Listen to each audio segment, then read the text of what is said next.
Olá, pessoal. No programa de hoje, nosso assunto é a política educacional do governo Bolsonaro. O atual ministro, Milton Ribeiro, disse recentemente que a universidade não é para todos. E a declaração dele ocorre logo depois de uma forte queda nas inscrições do Enem 2021. Foi o pior número em 16 anos. Eu vou conversar com o professor Renato Janine Ribeiro. Ele é filósofo, escritor, professor titular da USP e foi eleito em junho para a presidência da SBPC, a Sociedade Brasileira para o Progresso da Ciência. Foi também ministro da Educação. Professor Renato, muito obrigada por atender o Mundo Político, a TV Assembleia. Muito obrigado pelo convite, Vivian. Professor, em 2020, milhares de jovens deixaram de entrar na universidade por causa da pandemia, com as dificuldades econômicas. Muitos que prestaram o Enem não conseguiram entrar. Milhares, é mais ou menos quantificado assim. Em 2021, muitos nem tentaram. Nós tivemos aí, como eu mencionei, o pior resultado em 16 anos. O ministro Milton Ribeiro, o ministro da Educação, fez uma fala sexta-feira passada dizendo que a universidade é para poucos. Ele fazia, na verdade, uma defesa das escolas que são técnicas, né? Isso. Eu queria saber o que o senhor, vamos partir disso aí para conversar um pouco sobre os rumos da educação no país. O que o senhor acha disso? Eu fiz parte de um governo que deu muito incentivo à educação técnica, tanto que um dos grandes projetos da presidente Dilma foi o Pronatec, o Programa Nacional de Ensino Técnico, pelo qual pretendiam colocar talvez entre 10 e 20 milhões de pessoas com uma formação técnica que as capacitasse, por um lado, a ganhar os salários melhores, ter remuneração melhor, por outro lado, a aumentar a produtividade da economia brasileira. Então, a ideia era essa, você tinha um leque de cursos técnicos que foi sendo elaborado e fortalecido ao longo dos governos Dilma e Lula, ou Lula e Dilma, que ia desde os cursos 160 horas, pelos cursos mais simples, mais rápidos, mas que já capacitariam uma pessoa a uma profissão mais qualificada, até os cursos de 2 ou 4 anos, uns de nível médio, outros de nível universitário. Mas, enfim, o ensino técnico é realmente importante ao Brasil. Mas não há oposição nenhuma entre ensino técnico e ensino superior. Nenhuma. Na verdade, são dois leques diferentes. O maior erro que pode existir é achar que o ensino técnico é um prêmio de consolação para pobre. Então, rico ou gente com mais dinheiro deve ir para o ensino superior, porque a família pode sustentar, e os mais pobres deveriam ficar confinados ao ensino técnico, que lhes desse uma profissão e uma remuneração mais cedo, eles entrando no mercado de trabalho mais cedo. Isso é um erro gigantesco. Nós comparamos com países vizinhos ao nosso, como a Argentina, Uruguai, eles têm bem mais, dentre os jovens, no ensino superior do que nós temos. Nós temos cerca de 20% da população de 18 a 24 anos fazendo ou tendo terminado o ensino superior. Nesses países vizinhos, chega a 35%. Nos países da OCDE, do Clube dos Países Desenvolvidos, no qual o Brasil tanto diz querer entrar, chega a 50%. Então, a chave do desenvolvimento não é abrir mão do ensino superior, é, ao contrário, fortalecer o ensino superior com cursos melhores. E aí é preciso levar em conta que as análises, as avaliações feitas pelo MEC ao longo dos anos foram mostrando um caminho adequado. De modo geral, os melhores cursos de ensino superior no Brasil são os públicos, federais, estaduais, especialmente alguns estados. Você pega a lista dos 10 ou 20 melhores, você vai ter 1 ou 2 cursos privados que serão provavelmente universidades católicas, que nem sequer têm fins lucrativos. Então, um dos desafios que o MEC tem que fazer não é reduzir a entrada do ensino superior. Muito ao contrário, aumentar a formação, a qualificação das pessoas, melhorar a qualidade do ensino superior, ir atrás das universidades e faculdades que são fracas, cobrar delas que melhorem, no limite até desativar cursos que realmente não consigam melhorar, o que não é fácil, porque exige força política e disposição realmente melhorar o Brasil. Então, o ministro está errado, ele não tem razão em dizer que o ensino, a universidade é para poucos, porque nos países desenvolvidos a universidade é para muitos. Agora, o exemplo do engenheiro guiando Uber. Bom, não quer dizer que nós estamos formando engenheiro demais, porque basta o Brasil começar a se desenvolver mais, como aconteceu no governo Lula, falta engenheiro, falta doutor em engenharia, falta profissão, tanto técnica quanto de nível superior. Então, nós temos que ter mais gente qualificada. Então, se o Brasil está dando pouco das suas potencialidades, cabe ao governo mudar de política econômica e fazer que o país renda mesmo. E um dos fatores principais que os estudiosos de economia sérios do mundo hoje apontam para o desenvolvimento econômico é a educação. A educação aparece na discussão, se você olhar o The Economist, o Financial Times, a grande imprensa liberal do mundo, não é de esquerda, longe disso. Se olhar, você vai ver que eles dão mais importância à educação do que esses temas, taxa de juros, redução de direitos trabalhistas, etc., que são um mantra de uma boa parte dos economistas e da mídia e dos empresários brasileiros, que estão errados. O ministro deveria pensar num foco diferente. O próprio fato de que o Enem, este ano, está tendo um número muito menor de inscritos, mostra como a educação deixou de ser apontada pelo governo como um norte, uma coisa positiva. Durante anos, você teve, na verdade, bem da verdade, desde o governo Itamar Franco, passando por Fernando Henrique, Lula e Dilma, você teve políticas de estímulo muito forte a educar-se mais, a aumentar o ensino superior. No governo Lula e Dilma, você tem uma passagem de 100 mil vagas no ensino superior federal, em 2003, para 230 mil e 215, mais do que dobrou. Você tem também uma ampliação do número de estudantes de ensino superior de cerca de 3 milhões para perto de 8 milhões, o que fez também que a nossa proporção de 20% fosse resultado dos jovens de 18 a 24 anos fazendo ou tendo terminado o ensino superior, fosse resultado disso. Era menos de 10% quando o Lula assumiu.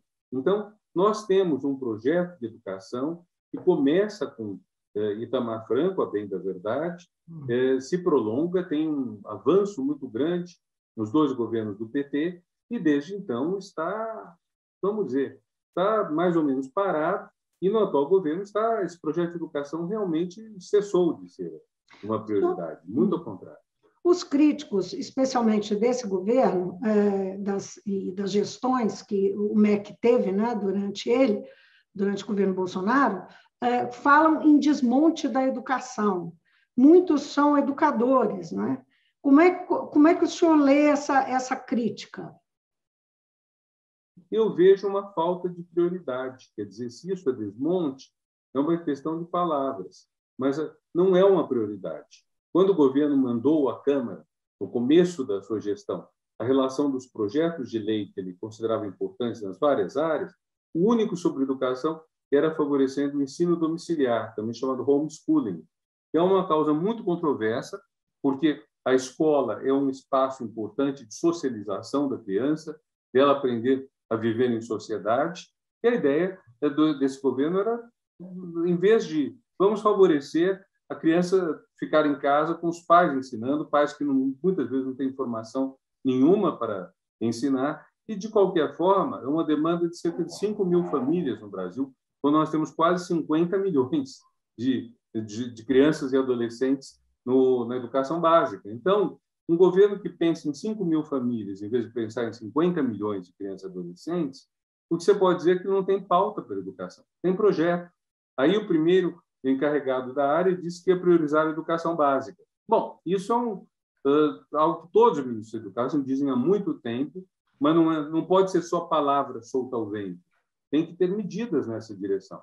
E o que o governo fez, por exemplo, pelo Fundeb, o Fundo de Desenvolvimento da Educação Básica? Nada. O Fundeb ia expirar no fim do ano passado, aí foi o Congresso que, por si só, aprovou a emenda constitucional prorrogando o Fundeb.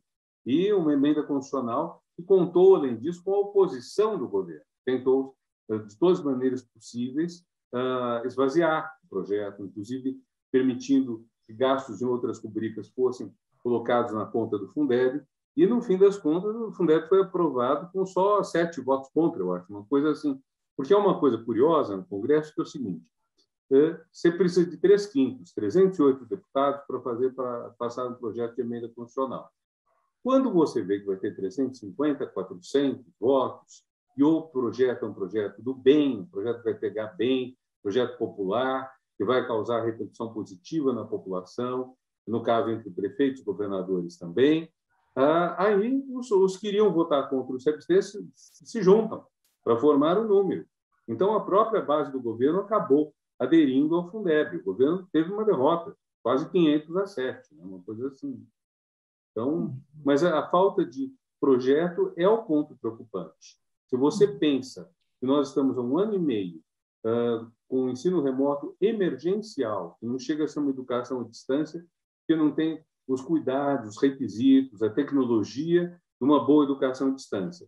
Estamos nessa situação. O governo não tomou nenhuma liderança de como orientar professores a dar aula à distância, vetou o projeto de lei que destinava um recurso que já existe, que é o Fundo de Universalização de Serviços de Telecomunicações, que é baseado no que a gente paga na conta de telefone e que só pode ser usado em serviços de telecomunicações. O governo vetou um projeto de lei que destinava esse dinheiro que já existe, para quê? Para melhorar o acesso das crianças pobres à educação básica. E muitos não têm smartphone, não têm laptop, não têm tablet, não têm banda larga. Como você vai fazer? Então, o senhor fala em falta de projeto, mas não residiria aí um projeto? Quando o governo se opõe, por exemplo, a aprovar um projeto desse não assume uma liderança em busca de soluções para as aulas remotas, que seria super importante, até porque o MEC ele direciona as políticas, né, na área da educação no país. A falta de projeto, até que ponto a falta de projeto não é um projeto, não é uma posição, né, assumida do governo? Você me lembra uma frase de um ilustre predecessor meu no Ministério da Educação, Darcy Ribeiro, que disse: a crise da educação no Brasil não é uma crise, é um projeto. Por quê? Porque você não educando os mais pobres, você os coloca numa posição mais humilde, mais subserviente, você evita que eles reivindiquem seus direitos, que eles ganhem melhor, que eles se igualem. E você veja a querela sobre as cotas, né? Eu comentava, nos 2 governos do PT, passou-se de 100 mil para 230 mil vagas no ensino superior. Isso, como metade dessas vagas são destinadas a quem fez o curso médio inteiro em escolas públicas, então quer dizer que 115 mil são para cotistas e 115 mil para não cotistas.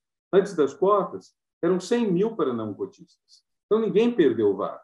Veja, para você criar uma política de ação afirmativa, que as pessoas chamam de vagas, foi aumentado substancialmente o número de vagas no ensino superior.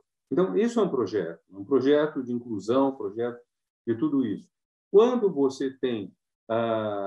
mas é muito difícil de fazer, porque o Brasil foi construído para ser uma sociedade desigual. O Brasil tem, na sua forma de se constituir, a hierarquia do explorador e do explorado. Então, toda vez que existe uma iniciativa para mudar isso, essa iniciativa esbarra em 1000 problemas. Nesse sentido, dá para dizer que existe um projeto brasileiro, não vem só desse governo, é um projeto que foi construído ao longo dos séculos, um projeto de exclusão. Quer dizer, no fundo, isso tudo eu considero que é resquício da escravidão, uma tese que eu sustento faz tempo.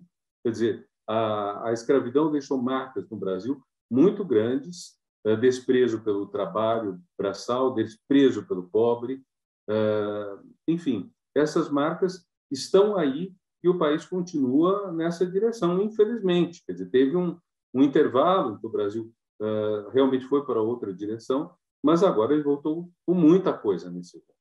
E isso agora tem que ser revertido, não tem jeito. Lembrando do contexto que nós estamos, a gente tem uma pandemia que agravou a situação econômica do país, nós temos um teto de gastos e o Ministério da Educação foi o que teve a pior dotação orçamentária em 2021. Então, teve um corte só de contingência, de contingenciamento, de congelamento, né? Tem 2,7 bi congelados. Chama atenção uma declaração em maio do próprio MEC, que não tinha dinheiro para o Enem, nem para 91 mil bolsas de iniciação de pesquisadores brasileiros, né? Que tinham que ser bancados pela instituição. Então, o quanto isso tem a ver também com um olhar, né, ou uma decisão, uma política econômica, para além de uma política da educação, mas uma política econômica. Vivian, isso é complicado, porque, veja, o ministro da Economia ele tem interesses econômicos dele em empresas de educação, então ele deve saber o papel da educação no desenvolvimento econômico. No entanto, ele age como se a educação, a cultura, a ciência, todas fossem óbvias, fossem problemas, não fossem soluções. Então, você falou das bolsas que o MEC alegou não poder pagar. Por que essas bolsas? Essas bolsas, em parte, elas são bolsas para a manutenção dos alunos no ensino superior. Quer dizer, não basta você facilitar o acesso, você ter uma política de ação afirmativa. Você tem que levar em conta que uma parte desses jovens vem de famílias pobres. Então, nós estamos pegando talentos que antes não tinham espaço. Ainda hoje, quem mora em condições muito ruins, quem é muito pobre, muitas vezes tem talento que nem é descoberto. Assim, forçando um pouco as palavras, sendo duro mesmo, quem mora nas periferias ou nas favelas, fora do futebol e do funk, não tem tanta perspectiva profissional. Se a capacidade dessa pessoa por ser médico, engenheiro, advogado, mesmo empresário, cientista, professor, pesquisador, essa pessoa talvez nunca tenha revelado a sua vocação. Então, nós jogamos fora, nós desperdiçamos uma quantidade enorme de talentos no Brasil. O Brasil, que já foi a sexta, sétima economia do mundo, e chegou a 11º lugar em produção científica, poderia estar muito melhor, está bem acima disso, se nós utilizássemos todo o potencial criativo e produtivo dos brasileiros. Por isso, o Pronatec para potencial produtivo na educação técnica, por isso as pesquisas científicas, tudo isso. Esses cortes na educação vêm juntos com os cortes do CNPq e na CAPES, são duas agências poderosas de fomento à pesquisa e à formação de pós-graduação. Então, o que nós temos aí? Nós temos um corte de 3 bilhões para 1 bilhão em poucos anos de reais só no CNPq. Com isso, o Brasil poderia, se o governo tivesse tido bom senso, teria investido para fabricar uma vacina brasileira. Nós temos gente para isso. Cuba já está com várias vacinas. A Índia, a China e a Rússia, que são 3 dos nossos parceiros dos BRICS, estão com várias vacinas. Então, nós podíamos ter uma vacina brasileira, nós temos pesquisadores, capacidade tecnológica, laboratórios para isso, precisávamos de investimento. Se tivéssemos uma vacina brasileira, poderíamos já ter vacinado toda a população, além também de exportar vacinas e, com isso, fortalecer a posição do Brasil no mundo. Isso se chama soft power, né? Não é o poder armado, não é você mandar invadir um país, é você chegar com ofertas boas, coisas boas. Porque a China está fazendo agora, tanto que a maior parte dos brasileiros foi vacinado com vacina chinesa. Não foi vacinado com vacina brasileira, que poderia existir, mas não existe.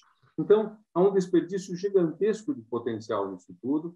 E, quanto à questão se é um projeto ou não, é muito difícil a gente saber o que passa na cabeça das pessoas, saber se isso é inépcia ou se realmente existe uma vontade de desmontar a ciência brasileira, desmontar a educação brasileira. É muito difícil. Soa tão absurda a ideia de desmonte que muita gente reluta que um governo possa ter essa intenção. Mas, enfim, a gente não sabe. Diga. Agora, esse novo ministro, quer dizer, não é novo ministro, mas ele assumiu tem um ano, não é? Ele passou tem uma marca que é fazer algumas declarações para, em seguida, recuar nelas. Várias delas, eu vou mencionar algumas aqui, têm a ver com uma posição conservadora do governo, de um alinhamento do ministro com o presidente, né, a maneira de pensar, do seu núcleo mais de sustentação ali, mas ele tem, normalmente, uma reação importante enfim, das representações da educação no país, inclusive as universidades. Aí, em março desse ano, o MEC tentou proibir manifestações político-partidárias, né? Um desses episódios que houve recuo na sequência foi esse. As universidades, diante do quadro que nós estamos vivendo hoje, até de uma escalada de um movimento que caminha para medidas autoritárias e tal, as universidades, elas se mantêm com tudo que já passaram, né, nesses últimos anos, como uma trincheira contra autoritarismos, enfim, pela liberdade, pela democracia. O senhor acha que as universidades cumprem esse papel? Na grande maioria, as universidades, pelo menos as públicas, em que os professores têm estabilidade, não podem ser demitidos pelo patrão, elas mantêm esse papel, até porque elas sabem muito bem que sem recursos públicos elas não vão conseguir cumprir sua missão. Então, elas defendem o quê? Defendem os valores do conhecimento, são valores que estão associados historicamente ao iluminismo, o movimento filosófico do século XVIII, que valorizou as luzes sendo entendidas como sinônimo de conhecimento. Você saiu da idade das trevas para entrar na ideia das luzes, na idade das luzes, e aí você fortalecer a pesquisa, o conhecimento, e com isso melhorar a vida das pessoas. Este é, por assim dizer, o ideal implícito da educação, toda a educação, não só do ensino superior. E não é casual que nas universidades públicas haja um espaço grande para isso, e também não é fortuito que, em alguns casos, o presidente tenha nomeado reitores que estavam com uma votação ínfima. Por exemplo, no Rio Grande do Sul, na Federal, o presidente nomeou um candidato reitor que teve 3 votos de 77 no Conselho do Estado. Quer dizer, alguém que, obviamente, não tinha apoio e que está dirigindo a universidade contra a vontade da maioria esmagadora da universidade. Isso, na prática, é uma intervenção. Então, parece, nesses casos, haver uma intenção realmente de dissolver o espírito crítico, de parar com a pesquisa que está sendo feita. E eu não estou falando de pesquisa de humanas, que alguns atacam porque dizem que seria pesquisa de gente mais à esquerda. Eu não estou falando de humanas, estou falando de tudo. Ciências biológicas, saúde, engenharia, tudo aquilo que faria o PIB aumentar, o governo não está investindo nisso. Agora, nessa mesma lógica aí, o ministro tentou acessar as provas do Enem para, segundo ele, evitar ideologia, relacionou famílias desajustadas com o homossexualismo, diz que não vai permitir discussão sobre questão de gênero nas escolas. Enfim, isso foi eu juntei aqui numa cesta algumas declarações que são assim, o ministro fala e depois ele recua porque há uma reação a essas declarações. É possível que a política educacional no país esteja sendo atingida de forma silenciosa? Quando eu pergunto isso, eu lembro da expressão que o ex-ministro do Meio Ambiente usou, né? Que fazendo passar a boiada. Ele pode, e isso é uma suspeita que foi lançada sobre a administração dele, ele de forma silenciosa está agindo através de portarias e tal. O senhor tem acompanhado isso? Acredita que isso pode estar acontecendo? Eu não sei se é tão silencioso, Viviane, porque tudo isso é muito flagrante. Vamos pegar o caso do Enem. Eu fui ministro da Educação, então eu sei como que é. O Enem é preparado pelo INEP, que é o Instituto Nacional de Estudos Pedagógicos, que tem o nome de Anísio Teixeira, grande educador brasileiro. O INEP, para elaborar essa prova, ele contrata professores da melhor qualidade, que conhecem bem não só a matéria, mas também a cabeça dos adolescentes que estão prestando vestibular, jovens do final do ensino médio, na sua maior parte. Então, eles vão para Brasília, eles entram numa sala perto da qual a segurança de banco é fichinha. Então, essa sala tem aquele controle de metais que dispara se você tiver um alfinete com você. Então, eles entram nessa sala, não podem sair de lá com papel, com pendrive, com nada disso, e é nessa sala que eles elaboram as questões. Então, há um controle muito grande para não transpirar nenhuma questão. Isso é decisivo, né? Para você garantir a fidelidade do exame. Depois disso, quando as provas são impressas na região de São Paulo, e elas ficam armazenadas no quartel do Exército em Quitaúna. Eu estive lá para deslanchar o processo de fornecimento. Saem grandes caminhões, os primeiros a sair vão para Roraima, eu acho. Existe é o que eles chamam de operação de guerra. Quer dizer, você tem datas muito precisas para irem para centros de onde serão distribuídas, tudo é hiper arquilacrado. Você tem, inclusive, nos pacotes finais, o pacote que vai para a sala 1, 2, 3 da escola tal, em que vai ser prestado o exame, você tem no pacote um reloginho bem simples, mas dessa tecnologia muito avançada e barata até, né? Um reloginho que marca a hora em que foi aberto o pacote, de modo que se o pacote for aberto antes da hora, você sabe que houve fraude nisso. Então, você tem um cuidado gigantesco. Faz parte desse cuidado ninguém de fora dessa equipe saber do resultado das provas. Então, quando o ministro ou o governo falam vamos fazer uma leitura das provas para ver se existem questões de que não gostamos, então eles estão querendo furar completamente esse sigilo que é absolutamente essencial para a elaboração da prova. Para dar um exemplo, a única questão da qual o ministro tomou conhecimento é o tema da redação. O INEP manda 3 perguntas e o ministro escolhe. Eu, quando fui ministro, mandaram para mim e eu não estava em Brasília na ocasião e o meu secretário executivo entendeu que eu não deveria escolher porque meu filho ia prestar o exame como treineiro. Quer dizer, algo que não geraria nenhum resultado prático, meu filho não teria direito a entrar na faculdade, porque ele estava no primeiro ano, estava treinando o Enem. Então, mas mesmo assim, eu não tomei conhecimento. Então, quando o ministro diz que ele quer tomar conhecimento das questões, ele ou uma equipe, é um desconhecimento do Enem. Isso é uma coisa que surpreende.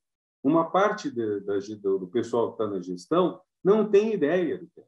Não saber que existem hospitais universitários, não saber de toda uma dimensão que tem, é preocupante, porque significa que você está colocando na equipe muitas pessoas que não são capacitadas. A exemplo, eu acho que talvez seja um dos exemplos mais graves de incompetência, o ex-ministro da Saúde, o general Pazuello. O general Pazuello, visivelmente, não sabia o que fazia. E na gestão dele chegaram a mandar as doses de vacina que eram destinadas ao Amazonas para o Amapá. O Amazonas estava em colapso, com gente morrendo o tempo todo, sem oxigênio. Eles não mandaram oxigênio a tempo e mandaram para o Amapá, confundiram o Amapá e Amazonas. Imagina só, quer dizer, a falta de competência de gestão nisso tudo. Quanto às questões morais que você mencionou, a aversão do ministro à homossexualidade, a questão da ideologia de gênero, que é um termo que foi inventado pela extrema-direita, a compreensão dos educadores no Brasil é a seguinte: as pessoas são diferentes e a escola tem que acolher as diferenças que existem. Então, chega um menino que não gosta de brincar de caminhão, quer brincar de boneca, ou vice-versa, você não pode reprimir, até porque isso não indica em nada a orientação sexual que vai ter depois. A menina que brinca de caminhão pode perfeitamente se revelar heterossexual, da mesma forma que o menino que gosta de boneca. Então, nós temos que abrir todo o espaço, e se a pessoa não for heterossexual, qual o problema? Ela é o que é.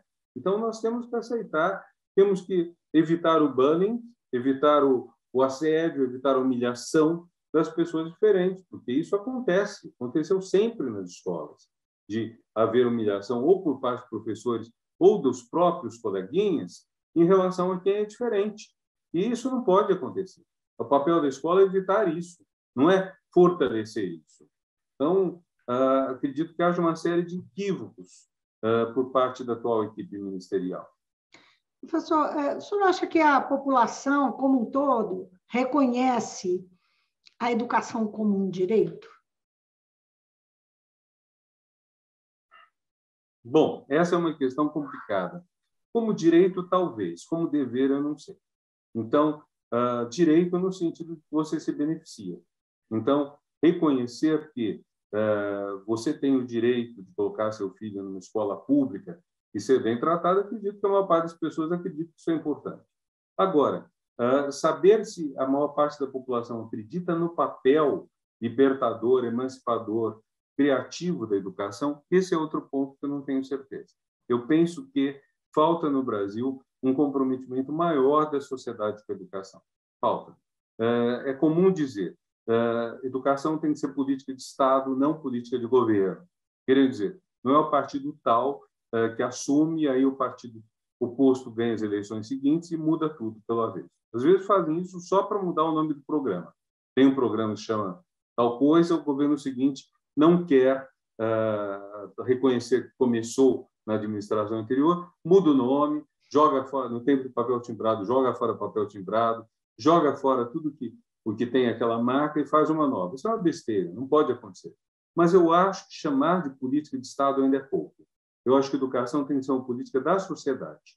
A sociedade tem que assumir o compromisso com a educação.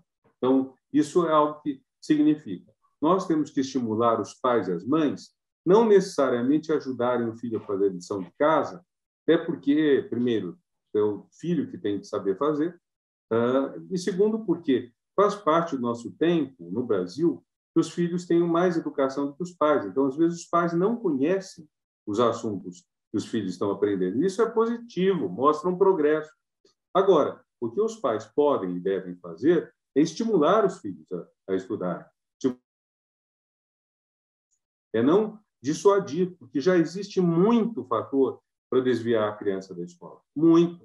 No começo de conversa, você vê, até em novelas, você vê crianças, adolescentes reclamando que tem que ir para a escola.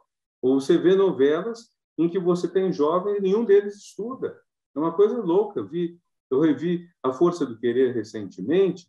Você tem vários jovens na faixa dos 18, 20 anos, nunca você vê um deles indo à escola, falando de faculdade, falando de algo do gênero. É um pouco nem estuda, nem trabalha. Então, nós temos que estimular as pessoas a valorizarem a educação. Eu acho que é um ponto que acontecendo, aí vai ser muito difícil um governo dizer nós não damos importância à educação, mas primeiro nós temos que fazer que as pessoas deem importância. Comparando com a saúde. A saúde é uma área que as pessoas efetivamente valorizam. Elas valorizam por quê? Porque elas sabem quando estão doentes. Então, aí elas vão ao médico, ao hospital, às vezes simplesmente diretamente à farmácia e tentam se tratar. Agora, a ignorância não dá sintomas, não dói a ignorância, né? Então, as pessoas não dão para a educação o valor que dão para a saúde e a educação pode levar muito longe a pessoa, profissionalmente, pessoalmente e até na sua saúde. O senhor é um professor titular da USP, é um educador, um filósofo, um homem que se dedicou ao conhecimento e há 2 meses foi eleito, né, o presidente da Sociedade Brasileira para o Progresso da Ciência. O senhor diria que tem uma missão à frente da SBPC? O que o senhor vislumbra que pode fazer à frente dessa instituição?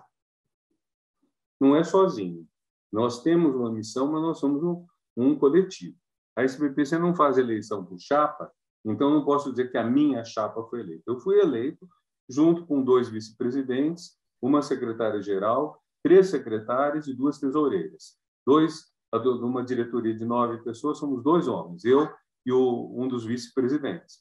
Mas nós, bem como os secretários regionais, os conselheiros da SBPC, em que pesem eventuais diferenças de quem votamos ou deixamos de votar, somos absolutamente convergentes na defesa da ciência, da educação, da cultura, da tecnologia, da saúde, do meio ambiente.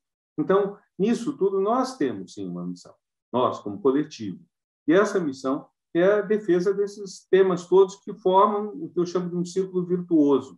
Quer dizer, se você melhorar a educação, vai melhorar a ciência, vai melhorar a tecnologia, portanto, a produtividade. Se cuidar do meio ambiente, vai evitar problemas de saúde, vai também permitir mais avanços científicos e melhor produtividade econômica.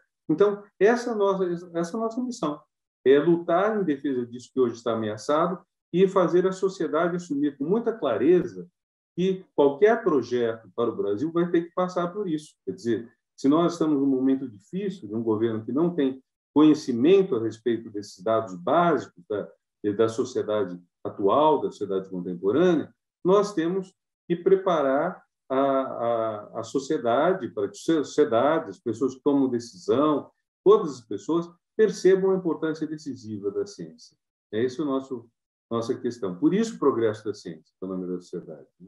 Grandes desafios, né, professor? Parabéns, não é, muito obrigado. Pelo cargo e muitíssimo obrigada por nos atender, conversar conosco sobre educação vital para o país, vital para nós todos. Estar com vocês foi e sempre será um prazer, viu, Lúcia? Então, tudo de bom para a Assembleia Legislativa de Minas Gerais e para todos que estão nos escutando, vendo, tudo de bom para vocês. Cuidem da saúde e cuidem da educação. Nós todos. Obrigada. Eu conversei com o professor Renato Janine Ribeiro, ele é filósofo, escritor, professor titular da USP, foi eleito há 2 meses para a presidência da SBPC, a Sociedade Brasileira para o Progresso da Ciência, e Renato Janine Ribeiro foi também ministro da Educação. A gente fica por aqui, até a próxima. Tchau, tchau.